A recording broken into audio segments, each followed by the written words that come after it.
Hello साथियों, बहुत सारे बच्चे यह क्वेश्चन पूछते रहते हैं, सर 1 को 1 से काटते हैं तो 1 हो जाता है, फिर 2 को 2 से नहीं 2 को 2 से भाग देते हैं तो 1 आता है कट के, फिर 3 को 3 से देते हैं तो 1 आ जाता है, 4 को 4 से देते हैं तो 1 आ जाता है, लेकिन 0 को 0 देने से 1 क्यों नहीं आता है? जी 1 इसलिए नहीं आता है, समझाते हैं, ध्यान दीजिए। देखिए, बचपन में कुछ भाग के नियम पढ़े होंगे आप, जो मान चलिए अगर हम 2 में 5 से भाग देते हैं तो 2 दूनी 4, शेषफल 1 बच गया, यानी कि 2 को आप भाजक बोलेंगे, 1 को शेषफल रिमाइंडर, 5 को भाज्य डिविडेंड और 2 को भागफल क्वोशिएंट बोलेंगे। और भाग का नियम भी एक है, जो भाज्य बराबर भाजक गुना भागफल प्लस शेषफल होता है। चलिए अब समझते हैं बात को, ध्यान दीजिए सवाल। देखिए, अगर हम 12 में 3 से भाग देते हैं तो इसका मतलब क्या हुआ, जब 12 को कितना भाग में बांटना है? 3 भाग में बांटना है। तो 12 को अगर हम 3 भाग में बांटते हैं तो वो 4 पार्ट्स मिलता है, 12 करेंगे 4 तिया 12। तो अब इस 12 को तो हम लिख सकते हैं 12 बराबर 3 गुनी 4, ऐसा लिख सकते हैं, ये तो बताइए नियम से। उसी प्रकार अगर मान के चलिए अगर हम 3 में 9 से देते हैं तो 3 को कितना भाग में बांटना है? 9 भाग में, तो 3 तिया 9 हो जाएगा, तो 9 बराबर 3 गुना 3 हो जाएगा। चलिए आप ध्यान दीजिए। अब देखिए हम क्या कर लेते हैं, इसको सपोज मान लेते हैं जो x में हम y से भाग देते हैं तो बराबर हमको k प्राप्त होता है। k को कोई रियल नंबर मान लीजिए, वास्तविक संख्या मान लीजिए। तो उसी तरह हम इसको करें तो x बराबर क्या देंगे? y गुनी की, जिस तरह से यहाँ पर हम लिखे थे 9 बराबर 3 गुनी 3 दिए थे। जैसे यहाँ पर मान के चलिए हम दिए थे क्या, जो मतलब दिए थे 12 बराबर 3 गुनी 4, तो उसी प्रकार क्या दिए, x बराबर y गुनी k, जहाँ r क्या मतलब जहाँ k क्या है, आर से रियल नंबर से बिलोंग कर रहा है। तो रियल नंबर 1 2 3 4 0 √2 जो भी दीजिए, रियल से सब बिलोंग करता है। अब ध्यान दीजिए, अब बताइए अगर हम 0 में 0 से हम भाग दे रहे हैं तो हम कोई वास्तविक संख्या फिलहाल k हम मान लेते हैं, तो बराबर 0 बराबर इस 0 को गुना के करेंगे।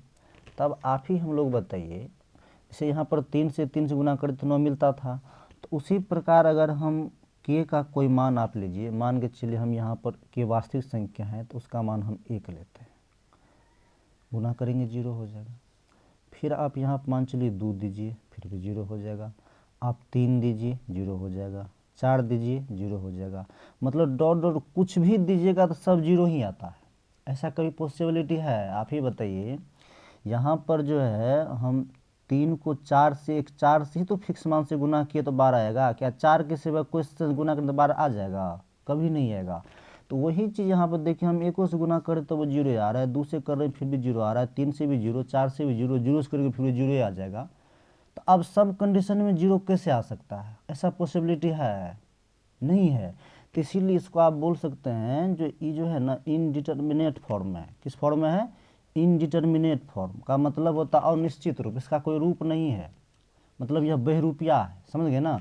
मतलब इस सब पर वही चीज़ दिखा रहा है, समझेंगे ना? ये कोई निश्चित मान नहीं है जो आप 1 से गुना कर दिए 0 आ जाएगा, 2 से की जगह 0, आप किसी की 0 आ जाएगा। आशा रखते हैं आप लोग समझ गए होंगे।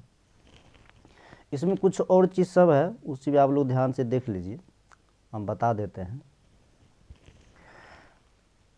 ये तो डिटरमिनेट फॉर्म में है, लेकिन अगर 1 में 0 से दीजिएगा भाग तो चलिए हम इसको फिर के मान लेते हैं, तो 1 बराबर 0 इंटू के हो जाएगा। तो यह अनडिफाइंड है, अपरिभाषित है।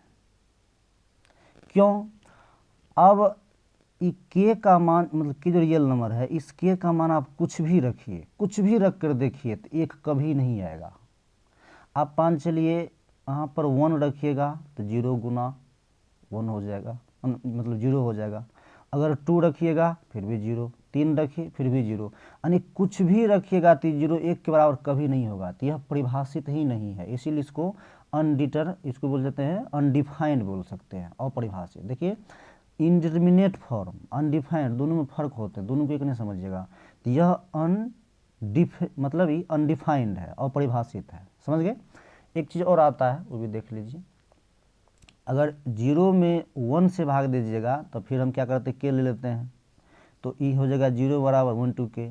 तो यह डिफाइंड है, यह परिभाषित है। क्यों? क्योंकि मान चलिए यहाँ के का मान आप 0 लीजिए तो 0 आ जाएगा, तो यह डिफाइंड है। तो आप एक ही चीज़ याद रखिएगा, जो मैथमेटिक्स में अगर कोई वास्तविक संख्या में शून्य से भाग दीजिएगा तो डिफाइंड नहीं होते हैं, अनडिफाइंड होते हैं। बात समझ गए? ओके, धन्यवाद।